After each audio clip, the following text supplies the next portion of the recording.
It's time for Tonia's Kitchen, taking you around the world of food and wine. Here is Tonia King. My guest today is Joe Yogerst, and today we're talking about a pretty exciting new project from National Geographic, 50 States, 1,000 Eats. Thanks for joining me, Joe. Thanks for having me today, Tonia. How did you get involved with this book? Well, it's the seventh in a series I've written for National Geographic, going back to 2017 when the original 50 States book came out. And I had worked with them for 10 or 15 years at that point on as a team on different books. And I said to my editor, I said, "Can I have a whole book?" And she said, "Okay, we've got this one coming up called 50 States. And how would you like to do that?" I said, "Perfect." And I was lucky enough that it was a bestseller, sold around 500,000 copies since it came out. And it was so successful, they said, "Okay, let's do another." And that was successful. And so just one thing led to another. And this is now the seventh in the series. So, Joe, are you a true foodie? I like to eat.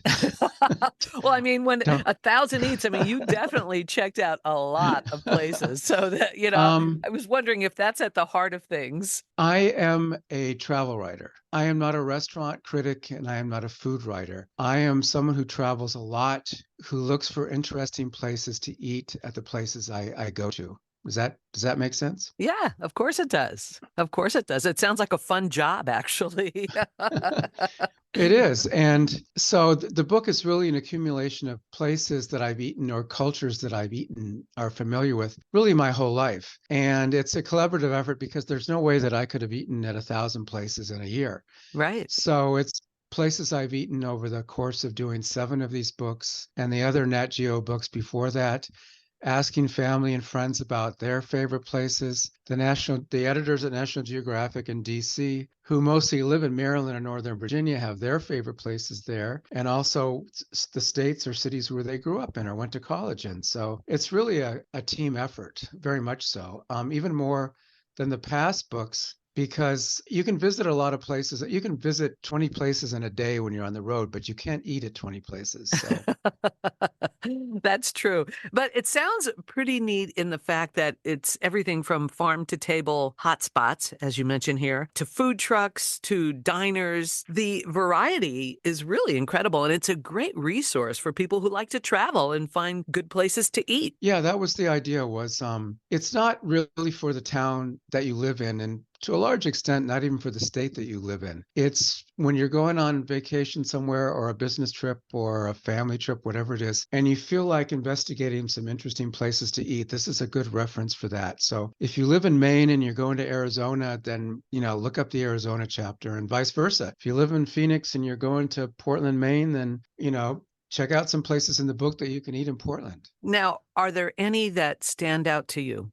Did you have any favorites that you checked out that you'd like to share with us? In terms of meals or restaurants or Yeah, food um, destinations. wow, every place has something interesting, I Right. find. It's always the unusual things where you don't expect to find them. My favorite steak, funny enough, wasn't in the United States. It was in the Canadian Rockies. And Wow. Alberta is famous for beef. So Yeah. that shouldn't come as too much of a surprise. At the 1888 Chop House at the Banff Springs Hotel in Banff, Canada. And it was a filet mignon that was just out of this world that just melted in your mouth. And I really remember that. One of the best Japanese meals I had, believe it or not, was in Boston at Oya restaurant where they have this 20-course omakase meal, and also a place called Zuma and the Four Seasons Hotel that has amazing Japanese food. Because both of my kids went to school in Boston, I got to eat in a lot of places there. There's a great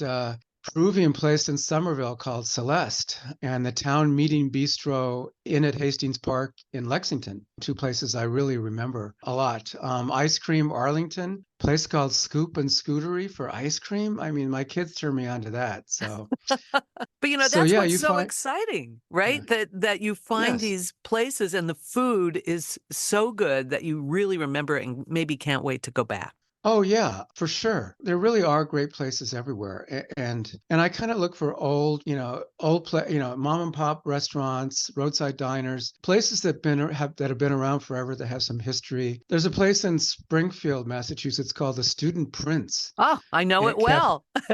that has German food, right? Yeah, Schnitzel and Wurst and Sauerbraten and things. It's like, who would have known? I mean, you go to Springfield for basketball, right? And not right. German food. Right. So, and then I had a friend who went to Hampshire College, and he said, "Oh, there's this place called the Atkins Country Market, Oh, yeah. and they have this amazing ice cream stand there, the Orchard Run ice cream." And I had to go to Hampshire College, and it was during summer break. There were no students around, but I had to have the ice cream because this guy who now lives in New York City raved about his college ice cream so much. And did it pass your test? Oh yeah, for sure. Especially in the summer on a hot day in central Massachusetts. Oh, I guess they yes. consider that Western Massachusetts, but and yeah, I mean, you really do find amazing things. Out in one time visiting our kids in college in Boston, my wife and I, we'd never been to Cape Cod, so we decided to go out there and stay and found some interesting places in, Wellfleet and whatever. And we went down to Provincetown, to P-Town, and rather than eating in a fancy restaurant, we found this place called the Provincetown Portuguese Bakery that's been around since the 1930s, and they have these amazing Portuguese pastries and breads there. So you never know what you're going to find. And that's what I think is just so exciting. I love being able to travel myself and discover new venues to try out. The photography in this book is pretty incredible. Who did that? It is. None of that is mine. I don't take credit for any of that. That's the incredible archives of photography at National Geographic, which is not open to the public, but I've had to write captions for a couple of other books in the past, and I have had access to their photo archives, and I just spend hours going down rabbit holes looking at photos in their archives. Going back to the 1880s, it's really a remarkable asset. That it's too bad there's not some kind of online museum that people can visit. Maybe someday they'll have that. But they've had so many amazing photographers over the years, from food to nature to wildlife to everything. Oh, yes, absolutely. We're talking with Joe Yogerst. Did I get that right, Joe? You got it absolutely right. About the brand new book from National Geographic, 50 States, 1,000 Eats. Now, is this available to check out online at all to find out more details about this book? Yeah, if you go to the National Geographic book site or Amazon Books or Barnes and Noble online, it will be available to buy or to check out there. I know Amazon usually has a couple of sample pages you can look at free online. There is a Kindle copy available if you want to download it to an iPad or a Kindle. And of course, the paper copy, which is I like paper books still. Me too. There is nothing better than just browsing through the pages. Do you have any others that really stood out to you? Any other places or any other food? There's so much in here. Well, yeah, what I discovered, my mother was from Arizona and I grew up in San Diego, so I always had Mexican food. In this book, researching this book, I basically discovered that each of the four border states has completely different, what we would call Mexican food, to the point where I wouldn't even classify them as the same genre. From Tex-Mex in San Antonio to classic New Mexico food in Santa Fe and Taos, to Sonoran food in Tucson, to fish tacos on the beach in San Diego. Mexican food is so many different things. And of course, if you go to Mexico, it's from state to state, it's totally different. But I never realized how different it was until I started doing this book. Also, ethnic foods and how much ethnic foods are a big part of traditional Midwest eating. The immigrants who went there from Poland and Germany and Scandinavia really left their continuing mark on the foods of those states, the classic foods, whether it's Finnish pancakes in the Upper Peninsula of Michigan, Norwegian lutefisk in Minnesota and North Dakota, things like that. German beer in Wisconsin and Chicago, the German style beer that's still there, even in the craft beer world. That a lot of European immigrants from Scandinavia, Eastern and Central Europe really have left their mark on the regional cuisines in the Midwest. I would think lots of different pizza as you traveled across the country as well. Pizza is Well, different in yes, there Chicago is. than it is in It's Boston or New York. and New York and clam sauce in Connecticut and Right. um Chowder. Hawaii. Hawaii has the pineapple and ham, the Hawaiian pizza. St. Louis has one that is totally different because they make it with this local version of Velveeta cheese, if you remember Velveeta Oh cheese. my goodness. Um, Yes.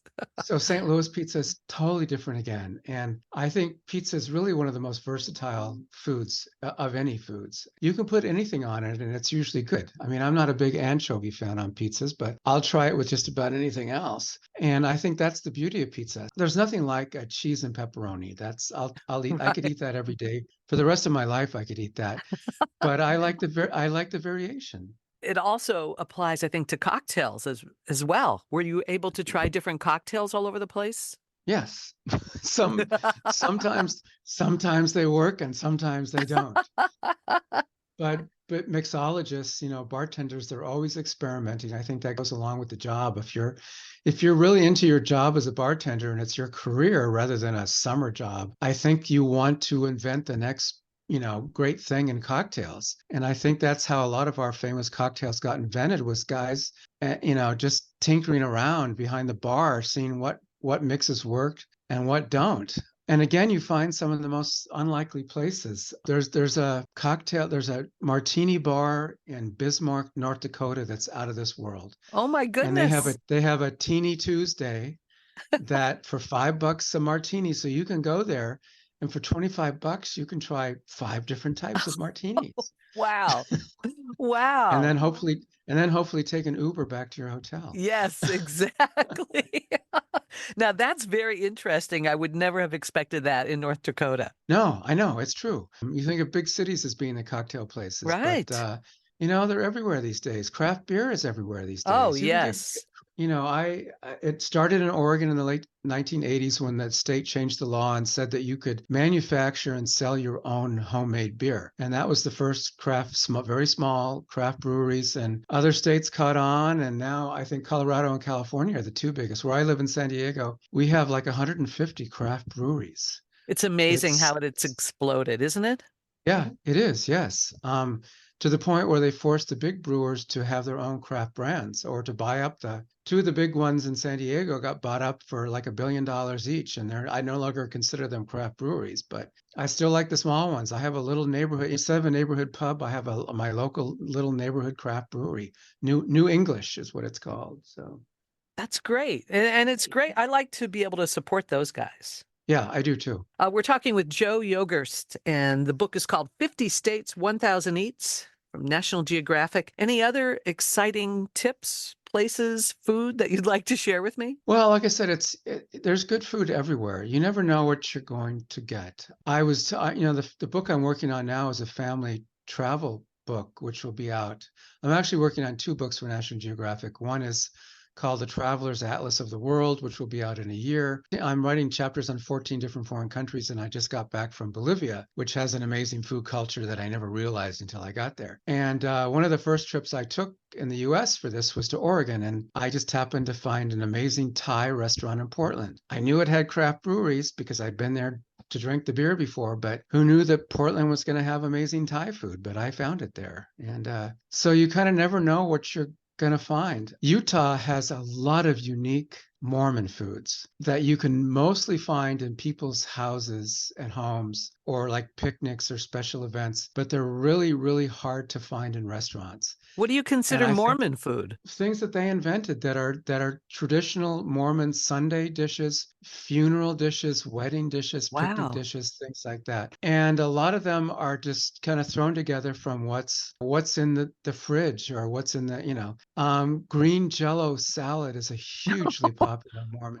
I grew up with that because again, my mom's from Arizona. Wow. She went to high school in Ogden, Utah, and Las Vegas. So somewhere along the line, even though she wasn't Mormon, she picked up green Jello salad. Now, what's in it?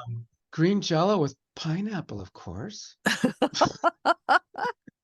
I'm also Come thinking, is on. there some kind of yogurt or something as well? Like, what is there a sauce in there of some type No, no, no. It's straight up wiggly, jiggly gelatin green with Jello pineapples? with pineapple floating in it. Yes, Wow.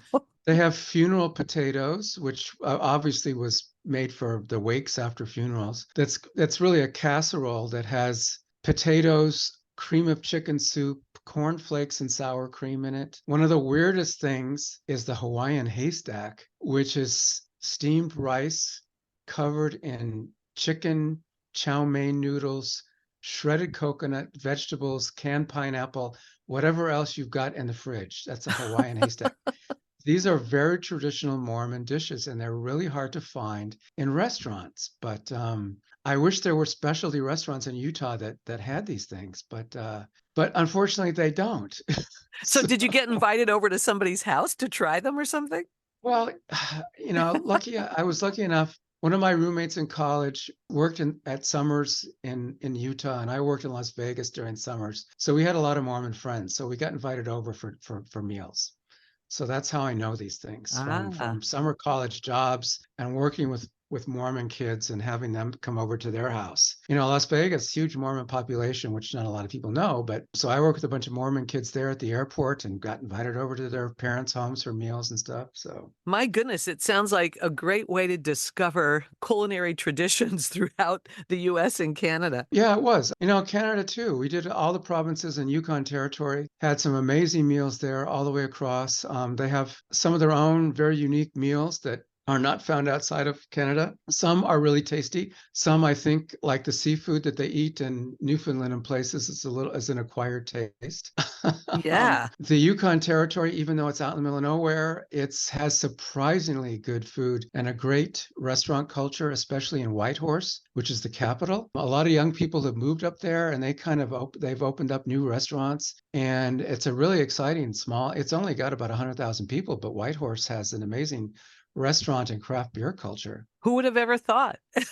I know. I didn't until Exactly. I was going there to find out what they ate, and I was just blown away by how good the food scene was. And see, that's why this book is so valuable, because whenever you're traveling, like you said, just pick it up and check out the best places Yes. to eat and drink. We're talking with Mhm. Joe Yogerst and the National Geographic book, 50 States, 1,000 Eats. Thanks so much for your time today, Joe. It was really fun chatting. It was. Thanks for having me, and I hope to see you in the future. Talk again. So Absolutely. take care. Thanks for tuning in. We hope you'll subscribe to this podcast as we continue to take you around the world of food and wine on Tonia's Kitchen.